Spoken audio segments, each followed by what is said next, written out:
The main reasons that neighbours fall out with each other are over things like noise, so obviously noise late at night or noise during the day that can disrupt people who are maybe shift working and can't get to sleep because of noise in the daytime. Also issues over parking. So parking is always a big thing in relation to whether that's a shared driveway that somebody has or it's a fact that somebody's blocking somebody's driveway. Also, it could just be that people are more aware of their rights and therefore when something isn't quite right with their neighbours, they decide they want to pursue it and therefore they come to see a lawyer. People can ensure that they don't fall out with their neighbours by always keeping an open dialogue and trying to be friendly with your neighbour.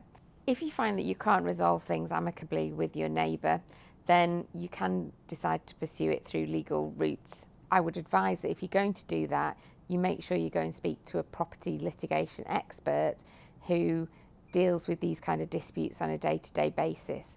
They will be able to then properly advise you in terms of the likelihood of success of your case, the cost of it, and how long it may take to resolve, because these property disputes can be quite long running and can be quite expensive.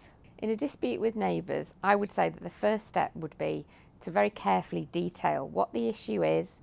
If it's something to do with noise, then document when it happened, take a proper log of the incidents, and if it's things like boundaries or issues over fences, take photographs, and so you've got a proper diary and log of what's happened so you can actually provide some evidence to whether that be your solicitor who you then go to speak to or to your neighbour, so you've got something to back it up. Before people move in to preempt any problems with neighbours, they should obviously speak to their lawyer or go through the information that the solicitor will send to them. The lawyer will have got a whole range of information from the seller in relation to anything that might have happened before with neighbours.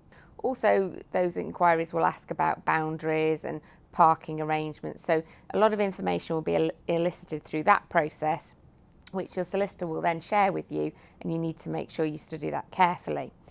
Also, your solicitor will carry out a range of property searches, and those searches themselves will show if there's any issues in the neighbourhood. So if there's been any planning problems or if there's been any breaches by homeowners of noise, nuisance or anything like that. So that will help to show a bit more information. The advice I would give, whether it's a minor or a major dispute, is always to try if you can to resolve it amicably first of all with your neighbour. If you can't do that, then you need to speak to a lawyer about it. If people need any further information, they can look at our website, which is www.slatergordon.co.uk.